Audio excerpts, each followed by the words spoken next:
Assalamualaikum warahmatullahi wabarakatuh. Innal hamdalillah nahmaduhu wa nasta'inuhu wa nastaghfiruh wa na'udzu billahi min syururi anfusina wa min sayyiati a'malina may yahdihillahu fala mudhillalah wa may yudlilhu fala hadiyalah. Asyhadu an la ilaha illallah wahdahu la syarikalah wa asyhadu anna Muhammadan abduhu wa rasuluh la nabiyya ba'dah. Allahumma shalli ala Muhammad wa ala ali Muhammad amma ba'du.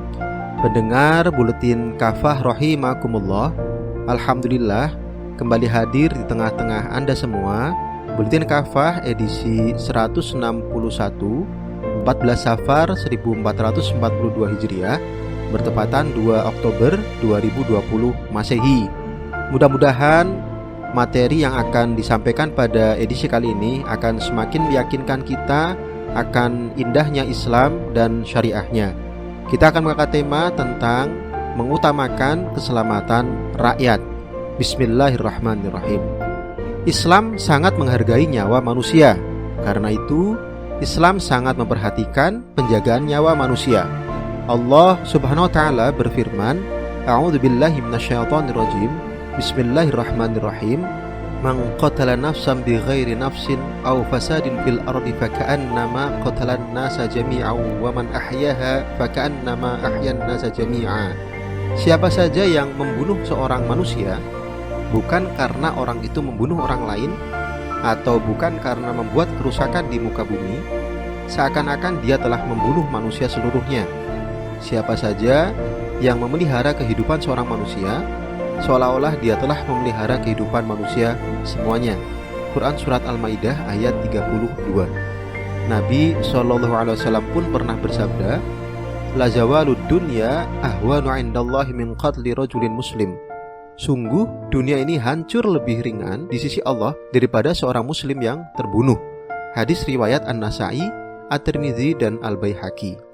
Para ulama menempatkan upaya memelihara nyawa, hifdzun nafsi, sebagai salah satu tujuan syariah. Syariah mewujudkan hifdzun nafsi melalui berbagai hukum, semisal hukuman qisas atau diat dalam pembunuhan, diat dalam serangan terhadap organ dan sebagainya. Juga larangan atas segala hal yang menyebabkan doror atau bahaya dan mengancam keselamatan baik bagi diri sendiri, orang lain, atau masyarakat. Islam juga menempatkan penjagaan atas harta atau hifdzul mal pada posisi yang tinggi. Penjagaan terhadap harta kepemilikan bahkan disandingkan dengan penjagaan terhadap nyawa. Jika seseorang demi mempertahankan hartanya sampai menemui kematian, dia dinilai syahid akhirat. Dalam keadaan normal, kedua maksud syariah itu, yakni penjagaan atas nyawa dan harta, bisa dilaksanakan secara berbarengan dan beriringan. Namun, dalam keadaan tertentu, yang satu harus diutamakan atas yang lain. Allah Subhanahu wa taala berfirman dalam Quran Surat Al-Baqarah ayat 173, A'udzubillahi minasyaitonirrajim. Bismillahirrahmanirrahim. Famanidhturra ghaira baghi wala 'adin fala isma 'alaihi. Siapa saja yang terpaksa memakan yang haram, sementara dia tidak ingin memakan yang haram itu dan tidak pula melampaui batas, maka tidak ada dosa bagi dirinya. Imam At-Tabari di dalam kitab tafsirnya Jami' al-Bayan menjelaskan, siapa saja yang tertimpa darurat kelaparan hingga terpaksa memakan apa yang diharamkan itu, maka tidak ada dosa bagi dirinya. Imam Al-Qurtubi menyebutkan, jika orang yang tertimpa darurat itu menemukan bangkai dan makanan milik orang lain yang di dalamnya tidak ada penyakit, maka dia tidak halal makan bangkai, tetapi boleh memakan makanan milik orang lain itu. Tidak ada perbedaan pendapat dalam hal ini. Imam Ibnu Katsir dalam kitab Tafsir Al-Qur'anul Azim.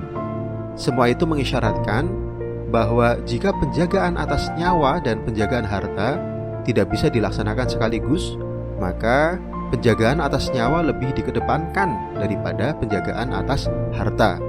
Patokan itu berlaku dalam perkara individu maupun urusan masyarakat. Bahkan dalam urusan masyarakat mesti lebih diperhatikan lagi. Sebabnya, jika yang terancam adalah kelangsungan kehidupan dan keselamatan masyarakat banyak, tentu dampaknya akan jauh lebih besar. Pendengar rahimakumullah, pandemi COVID-19 jelas merupakan ancaman serius terhadap nyawa dan keselamatan masyarakat.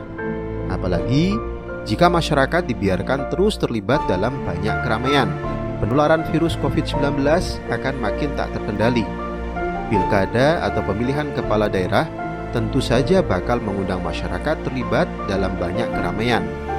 Dari mulai pendaftaran paslon atau pasangan calon, masa kampanye, pemungutan, dan perhitungan suara, pengumuman pemenang hingga pelantikan paslon. Penerapan protokol yang ketat dalam pilkada tak menjamin bakal mengurangi ancaman penyebaran virus COVID-19. Apalagi protokol tersebut sudah terbukti banyak dilanggar pada saat pendaftaran paslon atau pasangan calon. Karena itu pilkada di tengah pandemi jelas bakal makin mengancam kesehatan, keselamatan, dan kelangsungan kehidupan masyarakat. Anehnya, Komisi 2 DPR bersama Menteri Dalam Negeri Tito Karnavian, KPU, Bawaslu, dan DKPP sepakat bahwa tidak ada penundaan pilkada serentak 2020. Pilkada tetap akan dilaksanakan pada 9 Desember 2020 mendatang. Dikutip dari Detik News, tanggal 21 September. Dengan dalih demi menjaga hak konstitusi rakyat, pilkada serentak akan tetap dilakukan di 270 daerah. Selain itu, Menteri Dalam Negeri mengklaim penyelenggaraan pilkada 2020 bisa membangkitkan kondisi perekonomian Indonesia di tengah pandemi COVID-19. Anggaran untuk pilkada 2020 mencapai 20,46 triliun, sebesar 15,23 triliun dari APBD. Sisanya sekitar 4,77 triliun dari APBN. Anggaran itu diklaim akan menjadi sarana meningkatkan program padat karya yang bisa menjadi stimulus pertumbuhan ekonomi Indonesia. Pendengar rahimakumullah, pakar otonomi daerah Zuhair Mansyah Johan berpendapat yang dikutip di kompas.com tanggal 24 September, ada beberapa alasan mengapa pilkada 2020 tetap diselenggarakan meski masih masa pandemi COVID-19. Pertama, kepentingan kepala daerah yang sedang mencalonkan diri kembali di pilkada tahun ini. Diketahui, dari 270 daerah yang menggelar pilkada, lebih dari 200 daerah diikuti oleh petahana. Boleh jadi, para petahana tersebut merasa yakin lebih mudah memenangkan pilkada pada masa seperti sekarang ini. Yang kedua, kepentingan partai politik.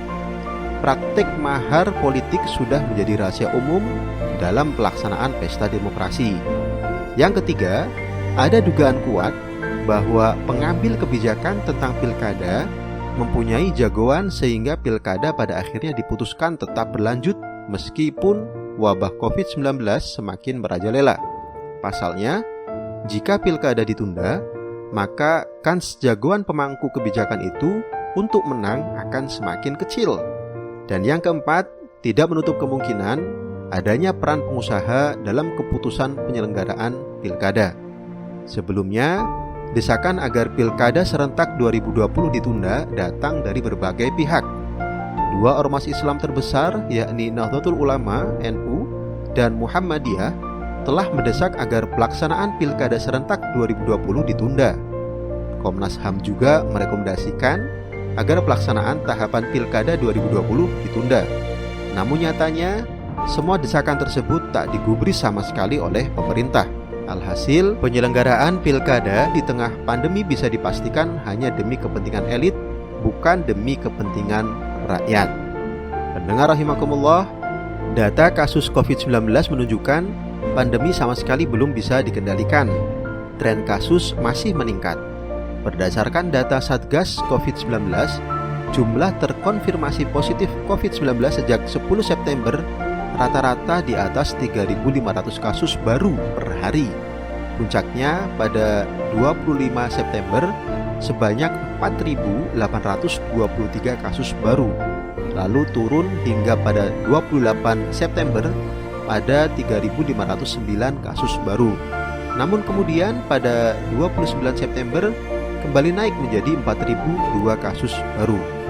Menurut epidemiolog Universitas Griffith Australia, Diki Budiman yang dikutip di liputan6.com tanggal 12 September, Pilkada 2020 berpotensi besar menjadi klaster baru COVID-19.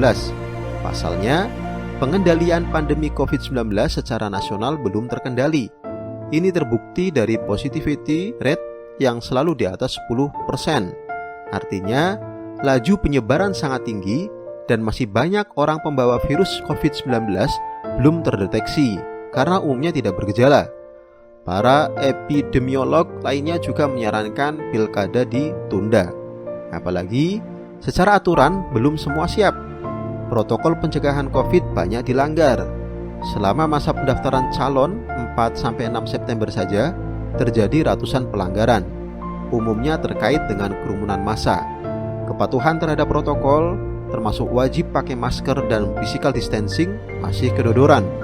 Bahkan per 10 September dilaporkan ada 60 calon kepala daerah yang positif COVID-19. Sejumlah penyelenggara pemilu di pusat dan daerah juga positif COVID-19. Dengan kondisi seperti itu, pelaksanaan pilkada serentak pada 9 Desember nanti bukan tidak mungkin akan menjadi klaster baru dan benar-benar menjadi bom penyebaran COVID-19. Tentu semua pihak tidak mengharapkan hal itu terjadi. Namun, menilik kondisi yang ada, kekhawatiran itu sangat beralasan dan bukan hal yang berlebihan. Pendengar rahimakumullah, alasan bahwa pilkada bisa membangkitkan ekonomi tentu sangat diragukan. Kebijakan yang selama ini lebih mengedepankan kepentingan ekonomi nyatanya memble. Saat ini, negeri ini sudah memasuki resesi. Pertumbuhan ekonomi kuartal kedua minus 5,32%, lebih 2 kali lipat dari prediksi berbagai pihak. Kuartal ketiga 2020, bulan Juli sampai September, diprediksi minus hingga 2,9%. Pertumbuhan negatif masih akan berlangsung di kuartal keempat. Andai pilkada benar bisa menggeliatkan ekonomi, dan ini masih sangat diragukan, maka tetap saja menjadi tak berarti jika dibarengi dengan lonjakan COVID-19. Pasalnya, lonjakan kasus pasti lebih menyulitkan secara ekonomi. Biaya penanganan pandemi pun bakal makin membengkak. Pandemi juga bisa berkepanjangan. Ibaratnya, orang sakit menjadi menahun. Kalaupun ekonomi sedikit bergerak, jika rakyat banyak yang sakit bahkan mati, jadi tak berarti. Jelas, pilkada serentak yang tetap dilaksanakan mengisyaratkan bahwa kepentingan keselamatan dan kesehatan masyarakat tidak menjadi prioritas pemerintah. Yang lebih dikedepankan adalah kepentingan politik, kelompok, kekuasaan, dan ekonomi. Ini adalah kebijakan khas kapitalis. Sebaliknya, panduan Islam tidak diperhatikan sama sekali. Padahal jelas, solusinya hanyalah dengan kembali pada petunjuk Allah Subhanahu wa taala, yakni dengan menerapkan syariat Islam secara kafah. Wallahu a'lam bishawab. Demikian materi buletin kafah edisi 161 tentang mengutamakan keselamatan rakyat. Mudah-mudahan Allah senantiasa melindungi kita semua dan melimpahkan hidayah kepada kita semua untuk terus taat dan patuh kepadanya. Terima kasih. Wassalamualaikum warahmatullahi wabarakatuh.